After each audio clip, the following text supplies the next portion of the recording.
मोठी आणि महत्त्वाची अपडेट समोर येते। विनोद कुलकर्णी यांना काळं फासण्यात आलेलं आहे। विनोद कुलकर्णी साहित्य संमेलनाचे कार्याध्यक्ष आहेत आणि त्यांना हे काळं फासण्यात आलं। हे दृश्य आपण बघू शकतो। ज्या दरम्यान त्यांना हे काळं फासण्यात आलं होतं त्या दरम्यानची ही दृश्य तो व्हिडिओ समोर आलाय। विनोद कुलकर्णी हे साहित्य संमेलनाचे कार्याध्यक्ष आहेत आणि त्यांना हे काळं फासण्यात आलेलं आहे। एक्सक्लुझिव्ह दृश्य आपण पुढारी न्यूजवर बघतोय। विनोद कुलकर्णी यांना काळं फासण्यात आलेलं होतं त्या दरम्यानची ही दृश्य। नेमकं का काळं फासण्यात आलं याचं कारण अद्याप समोर आलं नाहीये, मात्र हा व्हिडिओ आहे तो चांगलाच व्हायरल सुद्धा होतोय। साहित्य संमेलनाचे हे कार्याध्यक्ष आहेत विनोद कुलकर्णी आणि त्यांना हे काळं फासण्यात आलंय। पुढारी न्यूजची एक्सक्लुझिव्ह अशी ही दृश्य तुम्ही बघू शकताय। साहित्य संमेलनाचे कार्याध्यक्ष विनोद कुलकर्णी त्यांना हे काळं फासण्यात आलं त्या दरम्यानचा हा व्हिडिओ कैद झालाय।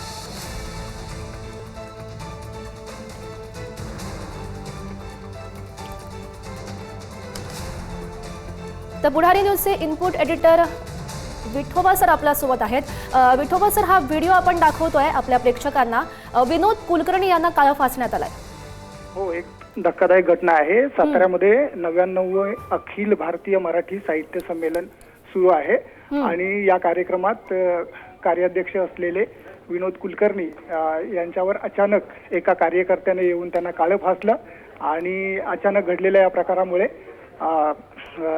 सगळं वातावरण तणावपूर्ण झालं। त्याने काळं फासून घोषणा दिल्या। कार्यकर्ता नेमका कोण आहे याची माहिती अजून समोर आलेली नाही, पण काळं फासल्यानंतर त्याने घोषणा द्यायला सुरुवात केली। याबाबत आपण विनोद कुलकर्णी यांच्याशी संपर्क साधण्याचा प्रयत्न करतोय, पण त्यांच्याशी संपर्क होऊ शकलेला नाहीये। पण साहित्य संमेलन सुरू असताना अचानक घडलेल्या या प्रकारामुळे गालबोट लागलेला आहे। हो विठोबा सर, आपण बघतोय खरं तर साहित्य संमेलन सुरू आहे त्यामध्ये हे काळं फासण्यात आलंय। नेमकं काय कारण होतं खरं तर हे काळं फासण्यामागे, ते समजू शकलंय का? एक कार्यकर्ता तिथे आला आणि त्याच्या गळ्यामध्ये निळा शालू होता आणि नेमकं त्याने अचानक विनोद कुलकर्णी यांना काळं फासलं। त्यानंतर आजूबाजूच्या लोकांनी सोडवण्याचा प्रयत्न केला। कदाचित या कार्यकर्त्याचा हल्ला करण्याचा प्रयत्न होता असंही सांगण्यात येत आहे, पण प्रत्यक्षात त्याने काळं फासल्यानंतर तिथं उभं राहून घोषणाबाजी सुरू केली आणि अचानक हा सगळा प्रकार घडल्यामुळे आयोजकांनाही काही कळलं नाही। तिथे असलेल्या कार्यकर्त्यांनी कुलकर्णी यांना बाजूला केलं। कार्यकर्ताही तिथे घोषणा देत काही वेळ थांबला होता असं आपल्याला या व्हिज्युअल्स मध्ये पाहता येत आहे। एकूणच साहित्य संमेलनात हा प्रकार घडलेला आहे आणि थोड्या वेळात आपल्याला अर्थातच हे कारण समोर येईल, यामागे काय नेमकं कारण होतं। पण एक पदाधिकारी आहेत ते साहित्य संमेलनात विनोद कुलकर्णी, आणि पदाधिकाऱ्याला अशा पद्धतीनं टार्गेट करण्यात आल्यामुळे नेमकं त्याचं काय कारण आहे हे अद्याप तरी समोर आलेलं नाही।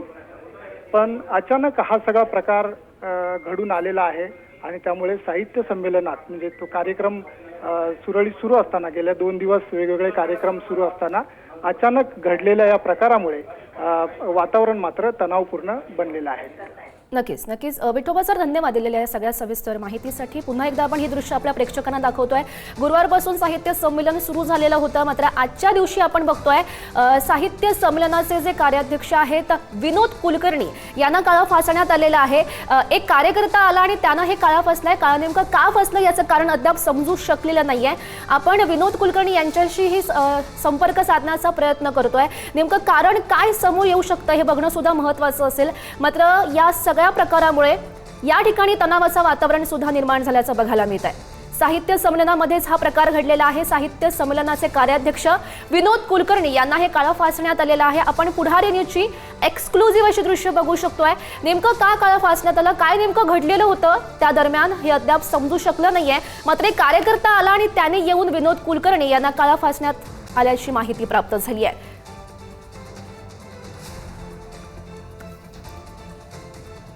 तर नरेंद्र पाठक सध्या आपल्या सोबत आहेत या विषयी बोलण्यासाठी। साहित्य संमेलनाचे पदाधिकारी ते आहेत।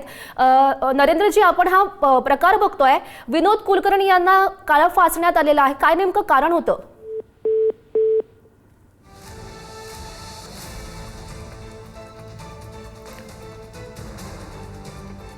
तर काही तांत्रिक कारणास्तव नरेंद्र पाठक यांच्याशी आपला संपर्क होऊ शकत नाहीये.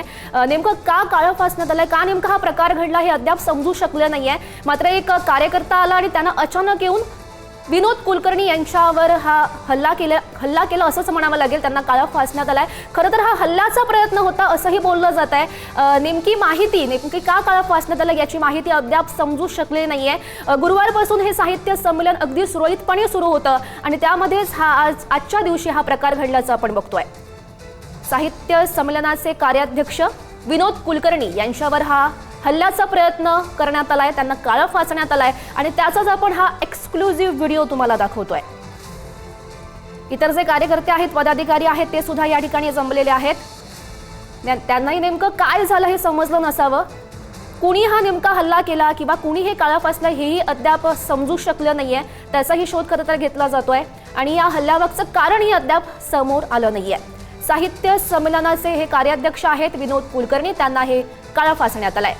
एक कार्यकर्ता आला आणि त्यांनी अचानक हल्ल्याचा प्रयत्न केला असंही बोललं जात आहे आणि त्यांनीच येऊन विनोद कुलकर्णी यांना काळं फासलेलं आहे. साहित्य संमेलनाचे कार्याध्यक्ष विनोद कुलकर्णी आहेत आणि त्यांना हे काळं फासण्यात आलंय. साताऱ्यामधून ही दृश्य आपण बघतोय. साहित्य संमेलन सुरू होतं त्या दरम्यानच हा प्रकार घडलेला आहे. गुरुवारपासून साहित्य संमेलनाला साताऱ्यामध्ये सुरुवात झालेली होती. मुख्यमंत्री देवेंद्र फडणवीस यांनी साहित्य संमेलनाचं उद्घाटन केलेलं होतं. त्यानंतर विविध कार्यक्रम त्या ठिकाणी पार पडत होते आणि आजच्या दिवशी साहित्य संमेलनाचे कार्याध्यक्ष आहेत विनोद कुलकर्णी यांना काळं फासण्यात आल्याचं बघतोय. विनोद कुलकर्णी यांच्यावर हल्ला करण्याचा खरं तर प्रयत्न होता या कार्यकर्त्याचा असंही बोललं जात आहे. नेमका का हल्ला केला किंवा का काळं फासलं या कार्यकर्त्याने हे अद्याप समजू शकले नाहीये. मात्र जो व्हिडिओ आहे तो आपल्या समोर दिसतोय. विनोद कुलकर्णी सुद्धा आहेत या व्हिडिओमध्ये ज्यांना हे काळं फासण्यात आलंय आणि इतर जे पदाधिकारी आहेत त्या संमेलनाचे ते सुद्धा दिसत आहेत आणि त्यामुळे संमेलनाला पुन्हा वादाचं गालबोट लागलेलं आहे. कार्यक्रमस्थळी हा एकंदरीत प्रकार घडला. एक कार्यकर्ता आला आणि त्यानं विनोद कुलकर्णी यांना हे काळं फासलेलं आहे. विनोद कुलकर्णी यांच्यावर खतर हल्ल्याचा प्रयत्न होता या कार्यकर्त्याचा असंही बोललं जात आहे. नेमकं का काळं फासलं, काय नेमकं कारण होतं यामागचं हे अद्याप समजू शकलं नाहीये. आपण विनोद कुलकर्णी यांच्याशी सुद्धा संवाद साधण्याचा प्रयत्न करतोय, संपर्क साधण्याचा प्रयत्न करतोय आणि त्यानंतर खरं तर हे जे कारण आहे त्यांना नेमकं का काळं फासण्यात आलंय हे आपल्या समोर येऊ शकतोय. गुरुवारपासून आपण बघितलं साहित्य संमेलन साताऱ्यामध्ये पार पडतंय. मोठ्या उत्साहात या साहित्य संमेलनाची सुरुवात झाली. विविध कार्यक्रम या साहित्य संमेलनामध्ये पार पडताय आणि आजच्या दिवशी जे साहित्य संमेलनाचे कार्याध्यक्ष आहेत विनोद कुलकर्णी यांना हे काळं फासण्यात आलेलं आहे. एक कार्यकर्ता आला आणि त्यांनी खरं तर त्याचा हल्ल्याचा प्रयत्न होता विनोद कुलकर्णी यांच्यावर आणि अचानक त्यानं येऊन हे काळं फासलेलं आहे. का नेमकं काळं फासलं याचं कारण अद्याप समजू शकलं नाहीये, स्पष्ट झालेलं नाहीये आणि खरं तर काय कारण यामागे समोर येतंय हे बघणं सुद्धा महत्त्वाचं असेल. उत्साहात साहित्य संमेलन गुरुवारपासून पार पडतंय. मुख्यमंत्री यांची सुद्धा प्रमुख उपस्थिती होती या साहित्य संमेलनाला. साताऱ्यामध्ये या साहित्य संमेलनाचं आयोजन करण्यात आलेलं आहे. विविध अनेक मान्यवर आहेत ते या साहित्य संमेलनाला उपस्थित होते उद्घाटनाच्या प्रसंगी आणि आजच्या दिवशी जो प्रकार घडलाय तो आपण दाखवतो. एक्सक्लुझिव्ह ही दृश्य आहेत. साहित्य संमेलनातील ही घटना आहे. विनोद कुलकर्णी जे संमेलनाचे कार्याध्यक्ष आहेत त्यांच्यावर काळं फासण्यात आलाय, हल्ल्याचा प्रयत्न करण्यात आलाय. तर एक कार्यकर्ता आला आणि त्यांनी हा हल्ल्याचा प्रयत्न केला असंही बोललं जात आहे. खरं तर हा सगळा प्रकार का घडलाय किंवा कुणी केलाय आणि कशामुळे केलाय हे अद्याप समजू शकलं नाहीये, त्याची माहिती आपल्यापर्यंत पोहोचली नाहीये. तर साहित्य अकादमीचे सदस्य नरेंद्र पाठक हे पुन्हा एकदा आपल्याशी जोडले गेले आहेत. त्यांच्याकडून जाणून घेऊयात नेमका हा प्रकार काय घडलाय. नरेंद्रजी, आपण हा व्हिडिओ दाखवतोय. विनोद कुलकर्णी यांना हे काळं फासण्यात आलंय. नाही, मी काल आणि परवा 2 दिवस साहित्य संमेलनात उपस्थित होतो. विनोद कुलकर्णी यांनीच मला विशेष निमंत्रण दिलं आणि या संमेलनाला त्यांच्यामुळे मला उपस्थित राहायची संधी मिळाली. संमेलनाचं सगळं आयोजन जे आहे अत्यंत देखणं आणि साहित्य संमेलनाला पूरक अशा पद्धतीनेच सगळं आयोजन केलेलं आहे. मी साताऱ्यातून बाहेर पडलेलो आहे आणि आता तुमच्या मार्फत मला ही घटना कळलेली आहे. ही अत्यंत दुर्दैवी अशा प्रकारची घटना आहे. साहित्य चळवळीमध्ये विनोद कुलकर्णी यांच्यासारखे जे कार्यकर्ते आहे, मुळात ते चांगले लेखक आहे आणि अशा प्रकारचे कार्यक्रम करणं सोपं नसतं. त्यासाठी दिवस रात्र राबावं लागतं. आणि नरेंद्रजी, तुम्हाला मी आजपर्यंतची थोडंसं जी थांबवते. साहित्य- आपल्यासोबत स्वतः विनोद कुलकर्णी जोडले गेलेले आहेत. विनोदजी, आपण हा सध्या व्हिडिओ बघतोय, तुमच्यावर तुम्हाला काळं फासण्यात आलेलं आहे. नेमकं काय घडलं होतं त्या ठिकाणी? मी प्रकाशन कट्ट्यावर काही पुस्तकाचं प्रकाशन करून बाहेर पडत होतो. त्या दरम्यान काही हल्लेखोरांनी माझ्या डोळ्यात केमिकल सारखं काहीतरी काळं टाकलं. त्यांच्याकडे काही कोयत्यासारखी शस्त्र सुद्धा होती आणि तुला संपवतो वगैरे भाषा वापरण्यात आली आणि डोळ्यात गेल्यामुळे पुढचं मला काही समजलेलं नाही. पण उपचार घेऊन पुन्हा मी संमेलन स्थळी आलेलो आहे. मी एक तर सरकार विरोधी सुद्धा हिंदी सक्तीवरून भूमिका घेतलेली आहे. वेगवेगळ्या लढाया सरकार विरुद्ध काही संघटनांविरुद्ध आमच्या सुरू आहेत आणि कशातून हा हल्ला झाला हे काही मला समजून येत नाही आणि हल्ला केलाय का कुणी करायला लावलाय हेही काही समजून येत नाही. आणि मला असं वाटतं की पोलीस याचा योग्य तपास करतील आणि या घटनेत मला न्याय देतील. हो विनोदजी, तुम्ही म्हणताय की शस्त्र घेऊन तो कार्यकर्ता आलेला होता. का नेमकं त्याने हल्ला केला असं वाचू तुम्हाला वाटतं? नाही, मला माहिती नाही नेमकं माझ्यावर का हल्ला केला त्यांनी. म्हणजे मला आता काही सांगता येत नाही, कारण हल्ल्यापूर्वी काही त्यांनी बाकीच्या गोष्टी माझ्याशी चर्चा केलेल्या नाही. अचानक मी एकटा बघून त्यांनी माझ्यावर हल्ला केला. एकच मित्र माझ्यासोबत होता. काही कळायच्या आत तो हल्ला झाला आणि मग हल्लेखोर तिथनं गेले. त्यातल्या कुणाला तरी पोलिसांनी ताब्यातही घेतले असं समजतंय मला. विनोदजी, खरं तर संमेलनाला विरोधातून हे सगळं घडलंय का असं तुम्हाला वाटतंय का? हो, आधीपासून संमेलन उधळून लावू अशा धमक्या येत होत्या. विश्वास पाटलांसंदर्भात सुद्धा धमक्या येत होत्या आणि ह्या सगळ्या धमक्यांचा परिणाम होणार नाही असं वाटत होतं. शेवट काय धमक्या येत राहतात. एक तर मी मराठी भाषेची सेवा करतोय, साहित्याची सेवा करतोय आणि ह्यामध्ये माझे प्राण गेले तरी मला त्याची काळजी नाही. प्राण गेले तरी ती सेवा आपण करत राहू. शेवट आम्ही काही चांगलं काम करतोय, मातृभाषेसाठी काम करणं, लढणं हा काही गुन्हा नाही या देशामध्ये. त्यामुळे त्या पद्धतीच्या माझ्या भूमिका आहेत आणि भूमिकेचा विरोध भूमिकेने करायला पाहिजे. प्राण घेऊन एखाद्याचा करणं चुकीचं. विनोदजी, जेव्हा तुमच्यावर हल्ला झाला होता, तुम्ही हल्लेखोराला ओळखलाय का आणि कोण सतत धमकी देत होतं? हल्लेखोराचा चेहरा लक्षात आहे माझ्या, फक्त मी काही त्याला ओळखत नाही. मी आधी कधी भेटलेलो नाही, बघितलेलंही नाही. विनोदजी, खरं तर गुरुवारपासून हे साहित्य संमेलन सुरू झालंय. मुख्यमंत्र्यांची सुद्धा प्रमुख उपस्थिती होती. त्यामध्ये हा प्रकार घडलेला आहे. तुम्ही म्हणताय की धमक्या तुम्हाला सतत येत होत्या. कोण नेमकं धमकी देत होतं? वेगवेगळ्या संघटना होत्या की संमेलन उधळून लावू वगैरेची भाषा होत होती. आता आमचं भूमिका अशी की पोलिसांनी त्यात तपास करावा, नेमकं कुणी हल्ला केला हे शोधून काढावं. पण तुम्हाला कोणावर संशय आहे या सगळ्या प्रकारात? नाही, आता मी संशय व्यक्त करू शकत नाही, कारण एक ते हिंदी सक्तीवरून वाद चाललेले आहेत. सरकार विरोधात आम्ही हिंदीवरून लढतोय. महाराष्ट्र साहित्य परिषदेमध्ये काही सरकारी हस्तक्षेप आहे, त्याच्यावरून सुद्धा आम्ही लढतोय. अनेक ठिकाणी किंवा इतकं चांगलं संमेलन, शतकपूर्व संमेलन आम्ही घेतोय. कुठल्याही भाषेत असं संमेलन होत नाही. कदाचित हे संमेलन चांगलं होतंय. गेल्या काही वर्षात संमेलनाकडे पाठ लोकांनी केली होती, पण आता गर्दीचे लोंढे वाहत आहेत. त्यामुळे नेमकं कशातनं हल्ला झाला हे काही समजून येत नाही. का नेमका याला विरोध होतोय विनोद कुलकर्णी सर? कारण हिंदुत्वाचा चेहरा दिलाय यामध्ये, त्यामुळे विरोध केला जातोय असं तुम्हाला वाटतंय का? नाही, हिंदुत्ववादी चेहरा आहे असं नाही म्हणता येत, कारण आम्ही काही कुठल्याही असे गटातटाचे आम्ही व्यक्ती नाही. आमच्या भूमिका ह्या सर्वसमावेशक आहेत. संमेलनाचा आयोजक म्हणून असेल, महामंडळ म्हणून असेल, आमच्या भूमिका सगळ्या सर्वसमावेशक आहेत आणि संमेलनाला काही हिंदुत्ववादी चेहरा दिलेला नाही. सरकारची मदत असते, त्यामुळे सरकारच्या प्रमुखांना बोलवणं आमचं काम आहे आणि त्यामुळं हिंदुत्ववादी चेहरा दिलाय वगैरे असं कोणी म्हणत असेल तर ते चुकीचं आहे.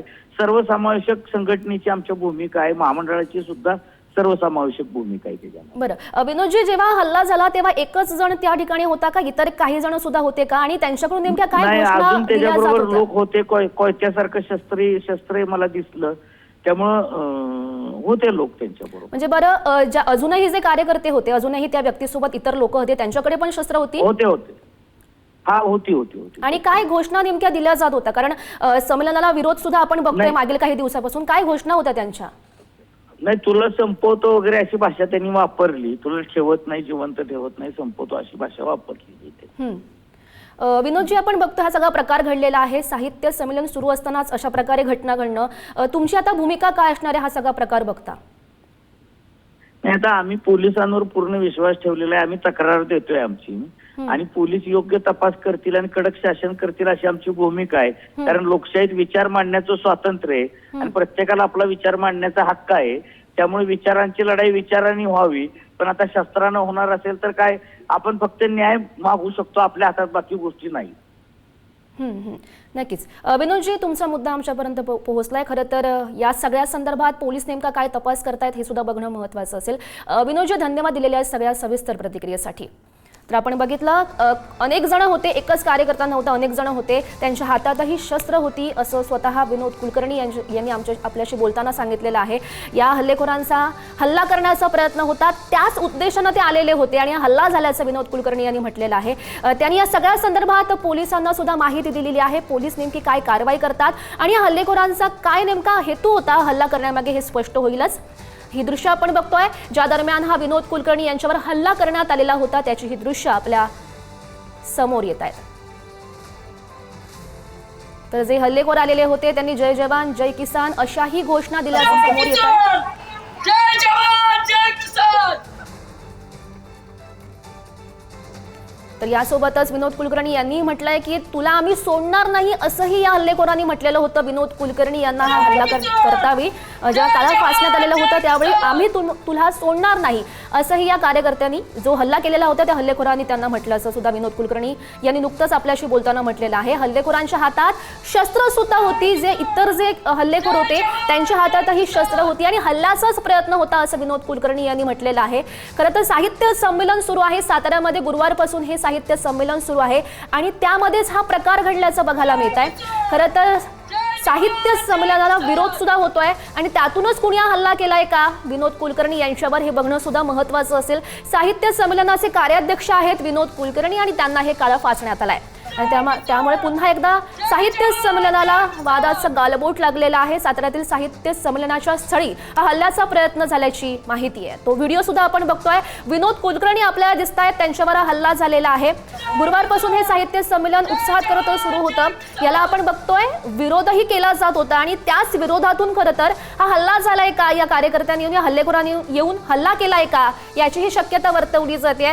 विनोद कुलकर्णी यांच्याशी आपण जेव्हा संपर्क साधला त्यांची प्रतिक्रिया जाणून घेतली. त्यांचं म्हणणं होतं की अनेक हल्लेखोर होते, एकच नव्हता, त्याच्या समवेत इतर जे काही हल्लेखोर होते त्यांच्या हातात शस्त्र होती, ते मला मारायला आलेले होते, त्यांचा हल्ल्याचा प्रयत्न होता, हल्ला करण्याचा प्रयत्न होता असंही विनोद कुलकर्णी यांनी म्हटलेलं आहे. आणि नेमका हल्ला का झाला याची माहिती मलाही नाहीये, मात्र मी पोलिसांना या सगळ्याची माहिती दिलेली आहे. आणि आता खरं तर हा प्रकार बघता पोलीस नेमकी काय कारवाई करतात हे बघणं सुद्धा महत्त्वाचं असेल. कारण साहित्य संमेलनाच्या ठिकाणीच हा जो हल्ला झालेला आहे आणि अशा जे कार्याध्यक्ष आहेत संमेलनाचे त्यांच्यावरच असा हल्ला होणे हे कितपत योग्य असल्याचा प्रश्न सुद्धा आता उपस्थित केला जातोय. तर हल्लेखोरांच्या हातात कोयत्यासारखी शस्त्र होती अशी ही माहिती समोर येते. माझ्यावर नेमका हल्ला का झाला याची माहिती नसल्याचं विनोद कुलकर्णी यांनी काही वेळापूर्वीच आपल्याला म्हटलेलं आहे आणि माझे प्राण गेले तरी मला पर्वा नाही असंही कुलकर्णी म्हणतात. ज्या दरम्यान या घोषणा झालेल्या होत्या हल्ला करत्यावेळी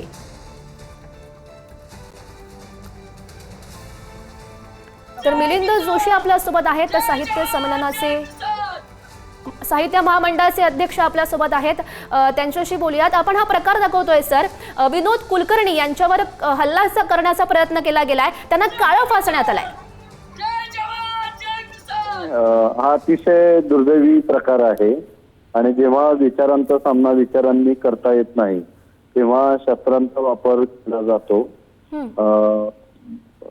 अखिल भारतीय मराठी साहित्य महामंडळाचे विनोद कुलकर्णी हे पदाधिकारी आहेत आणि आम्ही मराठी भाषेसाठी काम करत असताना सातत्याने ठाम भूमिका घेतलेल्या आहेत, प्रसंगी संघर्षही केलेला आहे. तर ज्यावेळी समाजामध्ये अशा शक्ती असतात की ज्यांना विचारांचा सामना करता येत नाही तेव्हा शस्त्र वापरलं जातं आणि त्यामुळे संमेलनासारख्या ठिकाणी की जो शब्दांचा महोत्सव आहे तिथे शस्त्र येणं हे महाराष्ट्राच्या दृष्टीने ही महाराष्ट्राचं अधःपतन अधोरेखित करणारी घटना असं म्हणावं लागेल.